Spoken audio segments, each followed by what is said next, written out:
মুসলমানদের দ্বিতীয় বৃহত্তম ধর্মীয় উৎসব পবিত্র ঈদুল আজহা মধ্যপ্রাচ্যের বিভিন্ন দেশের সঙ্গে তাল মিলিয়ে আনন্দমুখরভাবে ঈদ উদযাপন করছে সংযুক্ত আরব আমিরাতের বাসিন্দারা।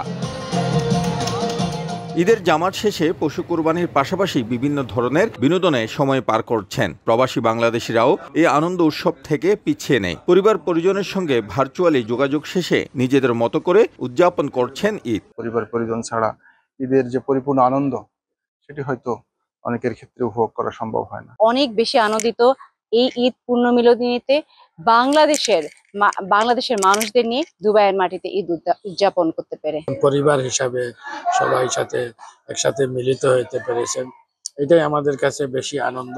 দেশটিতে বিভিন্ন প্রদেশের বিনোদন পার্ক, সমুদ্র সৈকত, ডেজার্ট সাফারি, পাহাড়ি অঞ্চল, cinema hall, shopping mall, food station, খেলার মাঠ, নৌকা ভ্রমণ সহ বিভিন্ন স্থানে দেখা গেছে উপচে পড়া ভিড়। তীব্র উষ্ণতার মধ্যেও এসব ঈদ আয়োজনে মানুষের স্বতঃস্ফূর্ত অংশগ্রহণ ছিল চোখে পড়ার মতো। এখন জন্ম সনদ দিয়ে খোলো বিকাশ স্টুডেন্ট অ্যাকাউন্ট। নিজের বিকাশ নিজে কর। আবুধাবি দূতাবাস এবং দুবাই কনসুলেটের কর্মকর্তারা প্রবাসী বাংলাদেশিদের সঙ্গে ঈদের শুভেচ্ছা বিনিময় করেন। ঈদের ছুটিকে উপভোগ্য করে তুলতে ঈদ পূর্ণমিলনী সহ বিভিন্ন সাংস্কৃতিক অনুষ্ঠানের আয়োজন করা হয়।